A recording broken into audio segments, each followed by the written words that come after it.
देखो एक्सरसाइज है 6.4 और क्वेश्चन नंबर है 5।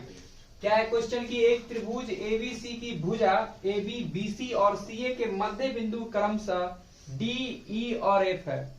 क्रमशः का मतलब होता है लगातार, रिस्पेक्टिवली जिसको कहा गया है, ठीक है। यानी AB का मध्य बिंदु D है, मिड पॉइंट, जबकि BC का मध्य बिंदु E है और CA का मध्य बिंदु F है। तो सबसे पहला काम हम लोगों का होता है कि एक ट्रायंगल बना ले और उसका नाम रख दे। उस ट्रायंगल का नाम क्या रख दे, क्वेश्चन के अकॉर्डिंग रख दे कि ABC एक ट्रायंगल है, ये नाम रख दिए। इसके बाद बोला क्या जा रहा था कि AB का मध्य बिंदु D है। AB जो लाइन है इसके एकदम मिड पॉइंट पे, इस लाइन के मिड पॉइंट पे एक D बिंदु है, D पॉइंट है, जबकि BC पर क्या है तो E है। BC पे क्या है तो E है जो कि मिड पॉइंट है, और CA पे क्या है तो F है। CA पे क्या है F है जो कि इसका मिड पॉइंट है। और ऐसा करने पर एक ट्रायंगल बन गया DEF। तो कैसे बनेगा ट्रायंगल, जब तक हम दो पॉइंट को नहीं मिलाएंगे तब तक एक लाइन सेगमेंट नहीं बनेगा, रेखा नहीं बनेगा।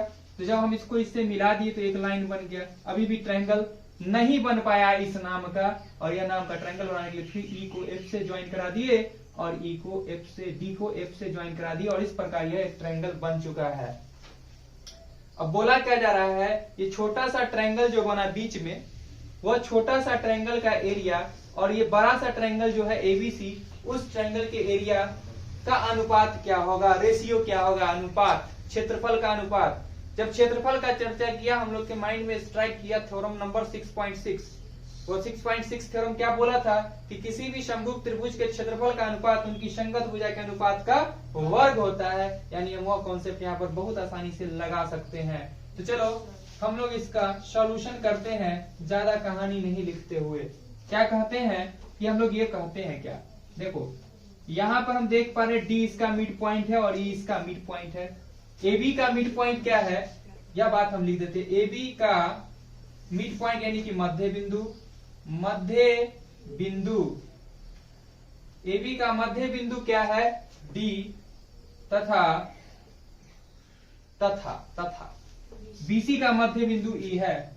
BC का मध्य बिंदु E है। यह बात गिवन है, दिया गया है। साथ ही साथ बहुत कुछ दिया हुआ है, साथ ही साथ हम क्या बोलेंगे, DE जो होगा AC का हाफ होगा। DE क्या होगा, AC का हाफ होगा, AC का हाफ होगा। और भी बात होगा, यहाँ बोलेंगे कि DE जो होगा वह किसके समांतर होगा, AC के समांतर होगा, पैरेलल होगा, ठीक है। और उसका आधा भी होगा, उसका हाफ भी होगा। इस लाइन का क्या होगा, मिड पॉइंट। अगर कोई ट्रायंगल में मिड पॉइंट को मिड पॉइंट से ज्वाइन कराते हैं तो जो लाइन सेगमेंट बनता है वह लाइन सेगमेंट गिवन, उसके सामने जो होता है, उसके जस्ट सामने जो गिवन लाइन होता है उस लाइन का जस्ट हाफ होता है, ठीक है। यानी AC का जस्ट हाफ क्या होगा, DE होगा ना। तो हम बोल सकते हैं ये भी बात कि AC इज इक्वल टू 2 गुना BD, या BD को कुछ देखो लिखने का तरीका कितना हो सकता है, हम ऐसे भी लिख सकते हैं। ध्यान समझना कि हम बोल सकते हैं कि BD जो होगा वह हाफ होगा किसके, AC के। और इस चीज को और थोड़ा आगे बढ़ाएं तो दिखेगा क्या चीज, कि AC जो होगा डिवाइड में तो मल्टीप्लाई आ जाएगा, यानी 2 BD होगा, 2 BD के इक्वल होगा। हम इसी पे फोकस कर रहे हैं, मतलब हम लोग चलेंगे इस ट्रायंगल में और ये बड़े से ट्रायंगल में, ठीक है, इसी पे फोकस करेंगे। तो हम लोग चलते हैं इन ट्रायंगल त्रिभुज BED में, BED ना, ट्रायंगल BED और ट्रायंगल किस ट्रायंगल में चलेंगे हम लोग, BCA में। यह दोनों ट्रायंगल में हम लोग चलते हैं। मतलब ये छोटा सा ट्रायंगल में चले और ये बड़ा सा ट्रायंगल में चले, और देख पाए कि एंगल B दोनों ट्रायंगल में था। तो हम बोल सकते हैं यहाँ पे angle B is equal to angle B क्या है, तो कोमल चिन्ह है, कॉमन है, उभयनिष्ठ है, उभय निष्ठ है, उभयचर प्राणी है, वो है निष्ठ है।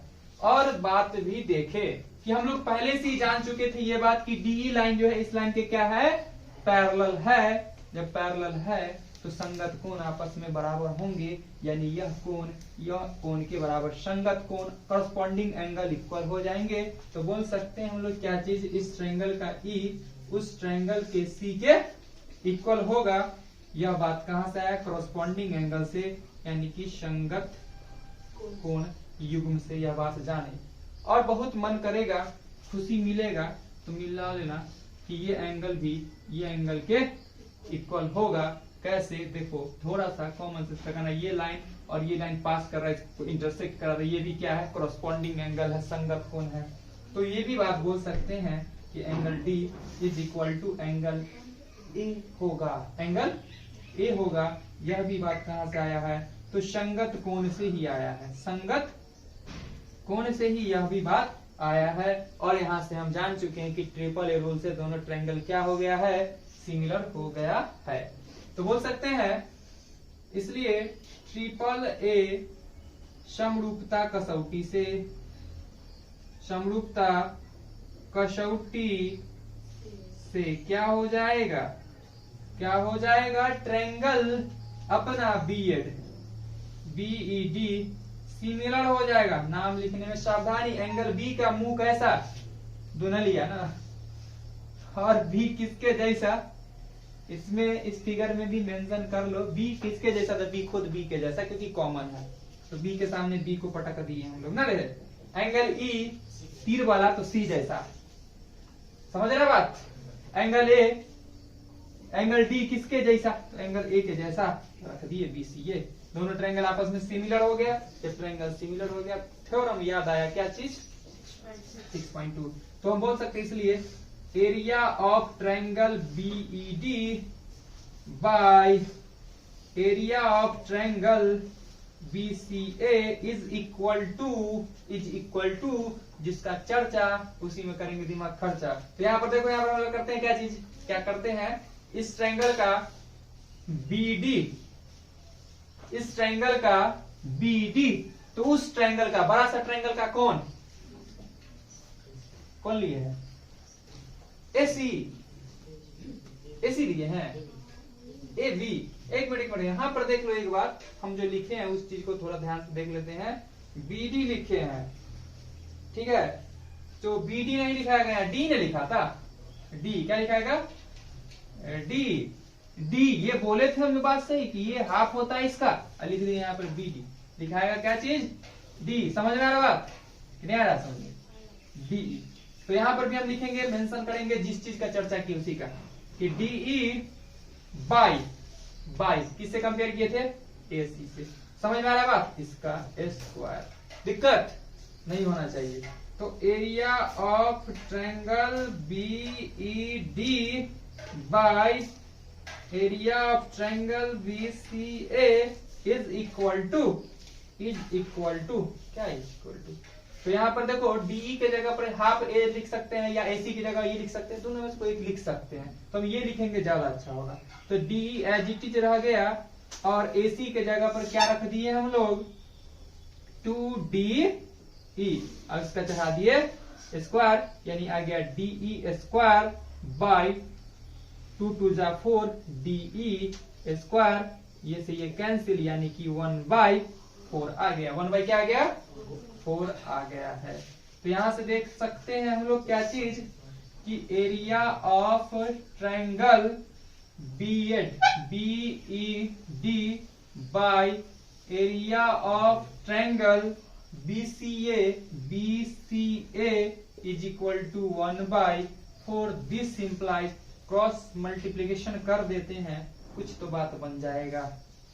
तो ये हम करते हैं area of triangle B.Ed, multiply आता ना 4 यहाँ पे, तो यहाँ नहीं रख करके हम क्या करते हैं, इसके डिवाइड में भेज करके 1/4 एरिया ऑफ ट्रायंगल बीसीए कर लेते हैं। क्या लाइन समझ में आया, नहीं आया समझ में। देखो इसको हम इसी जगह रखे, इसी को इधर भेज दिए, जो बट्टा से इधर गया सट्टा, ठीक है, इसको छोड़ देते हैं। इसी प्रकार से हम और भी काम करते हैं, इसी प्रकार, ध्यान से देखना, इसी प्रकार हम और भी कुछ कर सकते हैं, जैसे BED निकाले, इसी प्रकार ये भी ट्रायंगल निकाल सकते हैं, ये भी ट्रायंगल निकाल सकते हैं, और यह भी ट्रायंगल इसके फोर्थ कर सकते हैं कि नहीं कर सकते हैं। इसी प्रकार हम बोल सकते हैं एरिया ऑफ ट्रायंगल, नाम दे देना ECF is equal to 1/4 area of triangle BCAK। समझ रहे बात।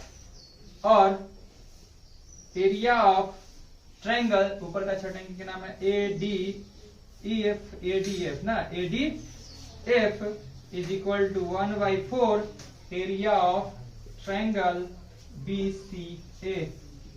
कोई दिक्कत नहीं होना चाहिए, हमें निकालना है ये ट्रायंगल का एरिया, निकालना ना ये ट्रायंगल का एरिया और ABC ट्रायंगल का एरिया का रेशियो निकालना है। तो देखो यहाँ पर हम बोल सकते हैं क्या चीज, क्या बोल सकते हैं, अब बोल सकते हैं हम लोग इसलिए area of triangle ABC is equal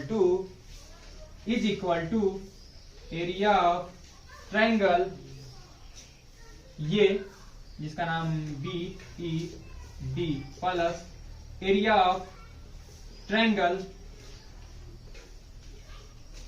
ECF, area of triangle ECF plus area of triangle ADF, area of triangle ADF है कवरेज एरिया में, प्लस ध्यान से देखना area of triangle DEF, area of triangle नहीं दिखेगा तो यहां दिखा देंगे, plus area of triangle DEF। यह बात को थोड़े ढंग से समझना, मोटे तौर पे क्या हम बोल रहे हैं कि ये ट्रायंगल प्लस ये ट्रायंगल प्लस ये ट्रायंगल प्लस ये ट्रायंगल का जो सम होगा, योग होगा, बड़े से ट्रायंगल के इक्वल होगा। यानी बड़ा सा ट्रायंगल का एरिया क्या होगा, तो ये छोटा सा ट्रायंगल का एरिया प्लस ये छोटा सा ट्रायंगल प्लस ये छोटा, वही तो कर दिए। जो निकालना है उसको रोक कर रखेंगे, जो निकालना है उसको भेज देंगे इस बार, समझ आ रहा बात। तो देखो यहाँ पर करते हैं हम लोग एरिया ऑफ ट्रायंगल ABC, जो निकालना है उसको रखेंगे रोक करके, सबको इधर भेजेंगे, minus area of triangle BED minus area of triangle ECF minus area of triangle ADF is equal to, बच गया क्या चीज इस बार में, एरिया ऑफ ट्रायंगल DEF। समझ आ रहा है बात, एरिया ऑफ ट्रायंगल DEF बच गया ना। हाँ तो चलो शुरू करते हैं अभी आगे। तो area of triangle ABC is minus ये एरिया ऑफ ट्रायंगल BED क्या आया था, half of area of triangle BCA लिखो या ABC, बात तो सेम है, नहीं समझा बात। एरिया ऑफ ट्रायंगल ABC ही लिख दो इसको सीधा करके, ठीक। माइनस इसकी जगह पर भी क्या लिख सकते हैं, 1/4 area of triangle ABC minus 1/4 area of triangle ADF के जगह पर भी क्या लिख सकते हैं, BCA या ABC, बात तो सेम है, ABC is equal to area of triangle DEF। दिक्कत नहीं होना चाहिए, ठीक है। चलो यहां से करते हैं। तो यहां देखो 1/4 कितना टाइम्स है, 3 टाइम्स है 3 टाइम्स, तो 3/4 ABC नहीं हो सकता है। तो हम बोलेंगे area of triangle ABC minus 3/4 area of triangle ABC is equal to area of triangle DEF। दिक्कत, अब देखो इसमें से ये जाएगा तो 1/4 ही बचेगा, एलसीएम ले लेना, नहीं विश्वास है तो चलो यहां दिखा देते, वहां नहीं दिखेगा तो ठीक है। चलो यहां देखो, इसको हम लोग एलसीएम लिए तो क्या देगा, यहाँ से एलसीएम 4 देगा, इसके नीचे कुछ नहीं, मतलब क्या है 1 है, 1 की टेबल है, 4 टाइम्स आ जाएगा, तो यहाँ पर आएगा 4 area of triangle ABC minus 4 तो नहीं बीच में रखो मजा आएगा, bye area of triangle ABC क्या 4 के टेबल में 4 कितना टाइम्स, 1 टाइम्स, तो क्या आ जाएगा 3 area of triangle A B C is equal to area of triangle D E F. 4 में से 3 गया तो 1/4 area of triangle A B C is equal to area of triangle D E F. ठीक है, बोला क्या जा रहा है, बोला क्या जा रहा है, दोनों का अनुपात, पहले ये बाय ये। तो देखो ध्यान से, ये इधर से इसके बट्टा में आ जाएगा, तो देखो लिखा आएगा area of triangle A B C. लेकिन लाना किसको है पहले, ये भी देख लो, समझ लो, लाना पहले किसको है, डीएफ को। तो डीएफ को रहने देते हैं यहीं पे, इसको भेज देते उधर। तो यहां से 1/4 is equal to area of triangle DE F, जो 700 बट्टा area of triangle A B C. आ गया रेशियो दोनों का, 1/4 रेशियो आ गया। तो बोल सकते हैं, इसलिए बोल सकते हैं कि area of triangle DE C ratio area of triangle ABC, area of triangle ABC is equal to 1/4। और यही अपना फाइनल आंसर होता है। चलो इसको कर लो नोट।